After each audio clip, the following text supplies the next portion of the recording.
Hello everyone, welcome to this next lecture of our history optional series जिसमें हम history optional को comprehensively cover कर रहे हैं। हमने शुरुआत की है एंशंट इंडियन हिस्ट्री से और आज हम नंदा डायनेस्टी के बारे में देखेंगे। इससे पहले के लेक्चर्स जो है हम अपलोड कर चुके हैं। अगर आपको विजिट करना है तो आप वो भी जाकर देख सकते हैं। ठीक है, नंदा डायनेस्टी के बारे में बात करते हैं। ये कंटिन्यूएशन है हमारे पिछले लेक्चर्स का ही। नंदा डायनेस्टी के जो फाउंडर हैं वो थे महापद्म नंदा। महापद्म नंदा को जनरली नंदा डायनेस्टी का असली फाउंडर माना जाता है। हो सकता है उनके पिता ने डायनेस्टी की शुरुआत की हो, लेकिन रियल एक्सपेंशन और एम्पायर बिल्डिंग महापद्म नंदा के टाइम से ही हुई। उन्होंने मगध को सिर्फ एक किंगडम नहीं रखा, बल्कि नॉर्थ इंडिया की सबसे पावरफुल इंपीरियल स्टेट बना दिया। ये वही फेज था जब भारत महाजनपदा पीरियड से एम्पायर पीरियड की तरफ ट्रांजिशन कर रहा था। ठीक है, लीनिएज की डिबेट है। कुछ ब्राह्मणिकल टेक्स्ट के हिसाब से महापद्म नंदा जो है वो नॉन क्षत्रिय थे। वैसे तो महापद्म नंदा की जाति और फैमिली बैकग्राउंड हिस्ट्री का एक कंट्रोवर्शियल टॉपिक है। वैसे ही ब्राह्मणिकल सोर्सेज में इनको नॉन क्षत्रिय बोला गया है। इसलिए ब्राह्मणिकल राइटर्स उनके रूलर्स को ट्रेडिशनली क्षत्रिय मोनार्की के खिलाफ देखते हैं। बुद्धिस्ट सोर्स में वही कहा गया है कि उनकी कास्ट पर ज़्यादा एम्फेसिस नहीं देते वो लोग, और उनके लिए पॉलिटिकल रोल ज़्यादा इम्पोर्टेंट है। मॉडर्न हिस्टोरियंस कहते हैं कि ब्राह्मणिकल टेक्स्ट में बायस हो सकता है, क्योंकि पहली बार एक नॉन ट्रेडिशनल रूलर ने पावरफुल एम्पायर एस्टैब्लिश किया। इनको उग्रसेन नाम से भी जाना जाता है। उग्रसेन का मतलब है one having a mighty army.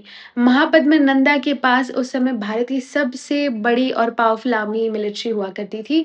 इस आर्मी में शामिल थे बहुत सारे infantry, large number of infantry, है ना, कैवलरी, चैरियट्स, वॉर एलिफेंट। इसी मिलिट्री स्ट्रेंथ के दम पर उन्होंने लगभग सारे नेबरिंग किंगडम्स को डिफीट कर दिया। पावरफुल स्टैंडिंग आर्मी ने लेटर मॉडर्न मिलिट्री सिस्टम की फाउंडेशन भी रखी। इनको एकरत नाम से भी जाना जाता है। एकरत नाम से भी जाना जाता है। I just change it to pencil. या इनको एकरत नाम से भी जाना जाता है, मतलब एक ही सुप्रीम रूलर। इस टाइटल से पता चलता है कि महापद्म नंदा ने अपने आप को सिर्फ मगध का किंग नहीं, बल्कि एंटायर आर्यव्रत का सोवरेन माना। ये टाइटल इंपीरियल आइडियोलॉजी को रिप्रेजेंट करता है। लेटर मॉडर्न रूलर्स भी इसी कॉन्सेप्ट को और आगे डेवलप करते हैं। ठीक है, उसके बाद में इनको इनको जो है डिस्ट्रॉयर ऑफ क्षत्रिय भी बोला गया है। इनको सर्व शत्रंट का, यानी कि डिस्ट्रॉयर ऑफ क्षत्रिय रूलर भी कहा गया है। पुरानाज महापद्म नंदा को सर्व शत्रंट का कहते हैं। इसका मतलब है कि जो आदमी क्षत्रिय को डिस्ट्रॉय करे, क्षत्रिय को डिस्ट्रॉय करे। इसका मतलब लिटरल जीनोसाइड नहीं है। इसका मतलब है कि उन्होंने बहुत सारे ट्रेडिशनल क्षत्रिय किंगडम को डिफीट करके उन्हें मगध में मर्ज कर लिया, और ये टाइटल उस एग्रेसिव एक्सपेंशन को हाईलाइट करता है। This is the meaning. ठीक है, आगे बढ़ते हैं और इनके कलिंग कॉन्क्वेस्ट की बात करते हैं। कलिंग कॉन्क्वेस्ट, ठीक है। महापद्म नंदा ने कलिंगा को कॉन्क्वेर किया। ये कॉन्क्वेस्ट बहुत इंपॉर्टेंट थी, क्योंकि ईस्टर्न कोस्ट पर कंट्रोल मिला इनको। ट्रेड रूट्स जो है वो सिक्योर हुए, उसके साथ साथ में मिनरल रिसोर्स पर कंट्रोल बढ़ा। और लेटर हाथी गुम्फा इंस्क्रिप्शन, जिसको खारवेला इंस्क्रिप्शन भी हम कहते हैं, उसमें नंदा रूलर कलिंग से जीना आइडल ले जाने का भी एविडेंस हमको मिलता है, कि ये वहां से कलिंगा को एनेक्स करके वहां से जीना की आइडल एज ए ट्रॉफी उठा लाए थे। ठीक है, ये एविडेंस नंदा एक्सपेंशन का आर्कियोलॉजिकल सपोर्ट भी प्रोवाइड करता है। देन फिर कोसाला की बात अगर हम करें तो कोसाला पहले मगध के इन्फ्लुएंस में आ चुका था, लेकिन कुछ रीजन में रिबेलियन हुआ।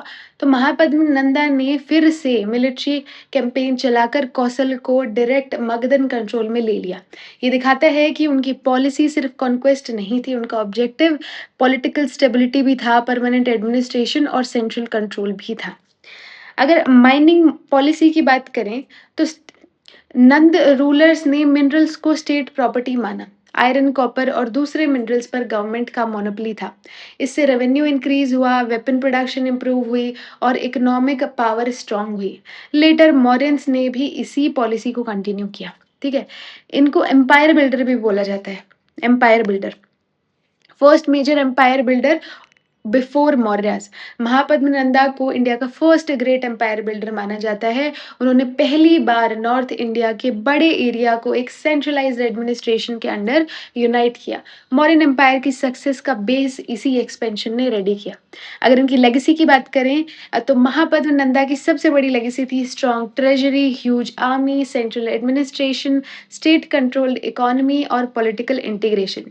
ये सब इंस्टीट्यूशन लेटर चंद्रगुप्त मौर्य ने इनहेरिट किए और उन्हें और ज़्यादा एक्सपैंड किया। ठीक है, दिस वाज हिज लेगेसी। अगर धनानंद की बात करें, नेक्स्ट रूलर वाज धनानंद। ठीक है, लास्ट नंदा किंग जो है वो धनानंद होते हैं। यहाँ पे मैं एक बात बताना, अच्छा ठीक है, let's just forward move forward. Dhanananda Nand dynasty के लास्ट और मोस्ट फेमस किंग थे। उनके बाद चंद्रगुप्त मौर्य ने चाणक्य की हेल्प से नंदा एम्पायर को ओवरथ्रो कर लिया। इसके साथ ही मौर्यन एम्पायर की बिगनिंग हुई, है ना।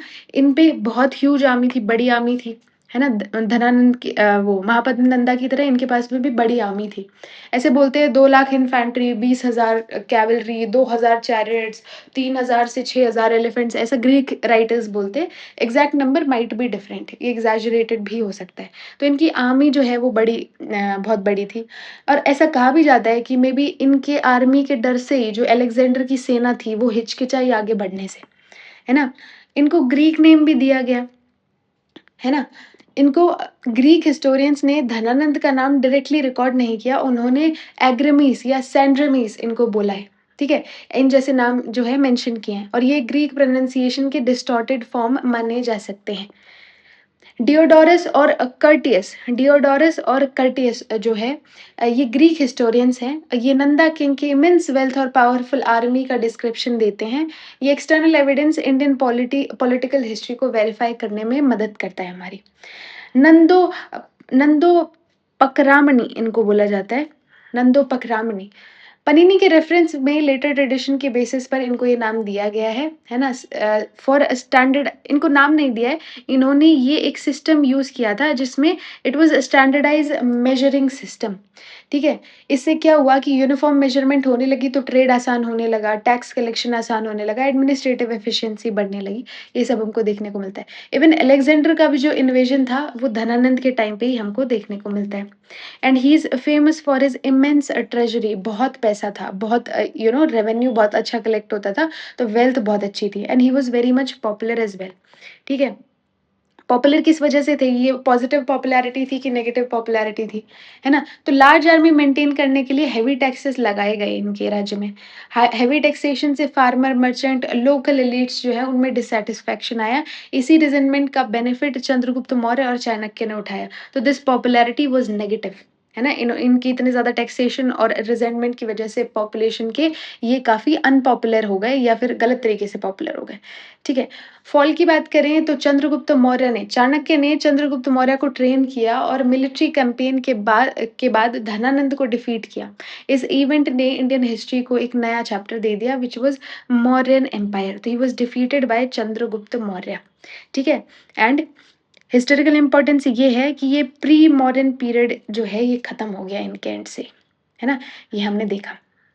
आगे बढ़ते हैं, थोड़ा नंदा की इकोनॉमी, नंदाज इकोनॉमी के बारे में थोड़ा सा डिस्कस करते हैं। How was Nandas economy. तो सेंट्रलाइज पावर हमको देखने को मिलती थी, है ना। स्ट्रॉन्ग रॉयल अथॉरिटी थी, एक स्टैंडिंग आर्मी देखने को मिलती थी और इन्फैंट्री काफ़ी मैसिव थी, हमने देखा था। हमने ये भी देखा था कि धनानंद जो है वो इतने अनपॉपुलर क्यों हुए, क्योंकि बहुत ज़्यादा रेवेन्यू एक्सट्रैक्ट करते थे वो, है ना। नंदाज ने सिस्टमैटिक टैक्सेशन तो इंट्रोड्यूस किया लेकिन लास्ट में बर्डन ज़्यादा बढ़ाने लगे। माइनिंग पे मोनोपोली हमने अभी डिस्कस किया। एग्रीकल्चर जो है वो main source of state income उनका हुआ करता था। और इरिगेशन, एक्वेडक्ट्स और वाटर मैनेजमेंट वगैरह है, इन सब की फैसिलिटीज़ भी इन्होंने लोगों को दी। ठीक है, उसके बाद में ब्यूरोक्रेसी, एफिशिएंट ऑफिशियल्स हुआ करते थे इनके यहाँ पे, है ना। कॉइनेज, पंच मार्क कॉइन्स देखने को मिलते हैं। इंटरनल और एक्सटर्नल दोनों तरीके की ट्रेड देखने को मिलती थी, है ना। और एडमिनिस्ट्रेटिव लेगेसी ये कि ये लेटर जो है मॉरियंस ने भी अडॉप्ट की। ठीक है, this was the significance of Nanda dynasty. क्या सिग्निफिकेंस है कि ये first pan India Indian empire बना। इतना पैन इंडिया मतलब इतना बड़ा नहीं है कि पूरा इंडिया कवर कर लिया, पर उस टाइम तो पैन इंडिया बोल सकते हैं क्योंकि बहुत बड़ा एक्सटेंशन हो गया था। ठीक है? स्ट्रॉन्ग फिस्कल सिस्टम, टैक्सेशन उन सब की वजह से इनका एक स्ट्रॉन्ग फाइनेंशियल सिस्टम भी था, जिसकी वजह से इनकी ब्यूरोक्रेसी बहुत स्ट्रॉन्ग थी, इनकी आर्मी बहुत ज़्यादा स्ट्रॉन्ग थी, है ना? पावरफुल स्टैंडिंग आर्मी देखने को मिलती है ना? अलेक्जेंडर वाले हमने उसमें देखा कि उनकी सेना जो है वो डर गई आगे आने से, ऐसा भी बोला जाता है हिस्टोरियंस के थ्रू, ठीक है? एक कलिंग वाले एरिया में एक्सपेंशन हुआ, वहाँ से जीना का आइडियल उठा के ले आए थे, ठीक है? स्टेट कंट्रोल्ड माइनिंग हमको देखने को मिलती है एंड मौर्यन एम्पायर के लिए एक बेस प्रिपेयर कर दिया इन्होंने। It also he they also encouraged urban economy, है ना? पाटलिपुत्र इनके रूल के अंडर काफ़ी स्ट्रॉन्ग हुआ and then finally modern age में जो है ट्रांज़िशन हमको देखने को मिलता है। कॉजेज़ ऑफ मगध राइज़ हम ऑलरेडी डिस्कस कर चुके हैं, काफ़ी सारे लेक्चर्स में कर चुके हैं। अगर आपको वापस से देखना है तो you can just pause this video and take the screenshot. Okay. In next lecture, we'll talk about Magadha Empire's administration, taxation, coins, everything जिसका जो भी क्वेश्चन आपके मेंस में आ सकता है, तो हम हर डायमेंशन डिस्कस करेंगे, लॉ, जस्टिस, इकोनॉमी, सोसाइटी सब कुछ डिस्कस करेंगे and that would be the last part of our Mahajanapadas period. I hope ये वीडियो आपको पसंद आई होगी। अगर ये वीडियो आपके लिए किसी भी तरीके से हेल्पफुल रही हो, then please hit the like button and subscribe to this channel. Thank you so much and keep learning.